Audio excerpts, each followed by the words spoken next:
Welcome back. Today we're reading chapter 32 from the Ruby Code by Jessica Khoury. 32. Ash. I'm in the glass realm. Or something that looks like the glass realm.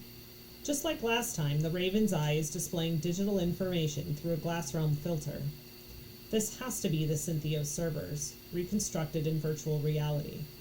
It's the same thing that happened with Hakim's computer, only this place is obviously much bigger and way creepier.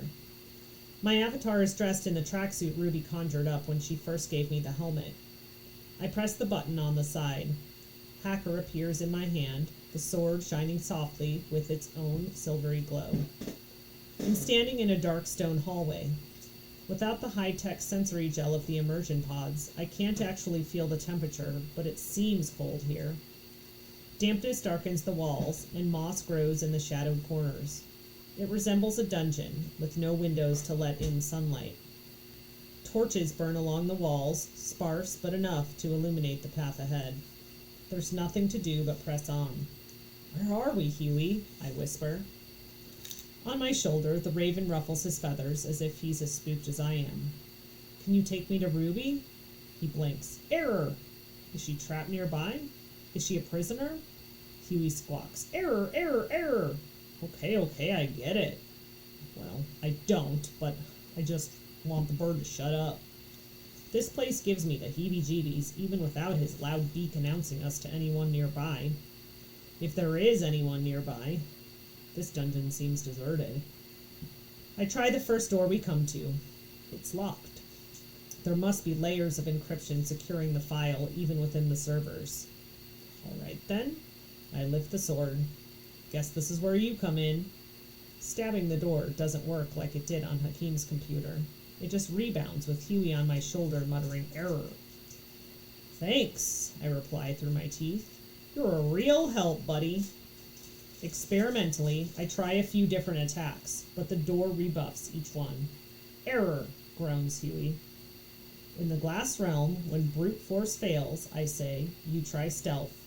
Maybe Ruby should have made me a lockpick instead of a sword." And suddenly, just like that, I'm holding a lockpick instead of a sword. It's like Hacker was waiting for me to ask. I suddenly remember Ruby saying something about the sword being any tool I needed, back when she first gave me the Raven's Eye. So this is what she meant. Brilliant. Wonderful Ruby. I push the lockpick into the door's keyhole. Hacker does what it was forged, or I guess programmed, to do. Whatever layers of security that door represents, the lockpick wheedles its way through them. If I had to guess, I'd say that the sword version of Hacker batters firewalls down, while the lockpick version does something with the passcodes, infiltrating the system more subtly. Ruby really did plan for everything. It takes all of 5 seconds to pop the door open. Once it swings wide, Hacker reverts back to a sword. The first room turns out to be a library. Shelves and shelves of leather-bound books are neatly arranged on towering shelves. Taking a torch from my inventory, I wander around, reading the titles. Most of them don't make sense. They're random jumbles of letters and words, probably just junk files. But some send a chill down my spine. The words satellite mission, and assassin drone, and cyber warfare, and crypto bomb jump out at me.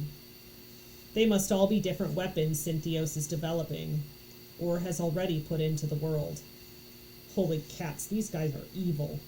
I'm terrified of Syntheos, and even still, I've been underestimating how bad they are. I have to get Ruby out of here. Heck, I have to get me out of here. Who knows how long it will take one of those goons in suits to find me plugged into their mainframe. Or worse, Tats and his gang. Leaving the library, I explore more rooms, but each one looks like the first. There's terabytes upon terabytes of info, most of it coded to look like old books, some appearing in other ways. Videos play through windows, images of battles, explosions, world leaders meeting in fancy rooms. I find one room full of parrots in cages, each one repeating secret audio recordings collected by Syntheos' spy network. That one nearly makes me rip off my VR mask altogether. Yeesh! Talk about creepy. "Ruby," I call out, Can you hear me? Are you there? The only reply I get is a faint drip from the digital water running down the digital stone walls. There doesn't seem to be an end to this place. How much time have I spent searching? I run onward, doubling back when I hit dead ends. I bust open every door I see, but it's all books, books, books, books. Wait. I back up to the last door and stare in. No books, no shelves. This room is not like the others. I walk inside, staring around. It's a massive open chamber with a high domed ceiling made of crystal. Under it stands a girl, all alone. She's tiny in the huge space. I let out a breath. Ruby? Hello, Ashton Tyler. I freeze in place, an electric buzz running up my spine. Is that you? She smiles as if she's been waiting all this time. But she's different.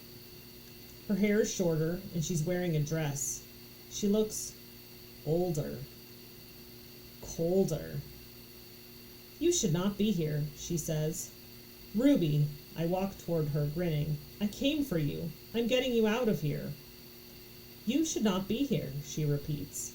I have been monitoring you since the moment you entered my systems. Her systems? You're not Ruby. I stop. In the real world, I can feel my hands sweating in my haptic gloves. This all suddenly feels very, very wrong. Correct. I am 794.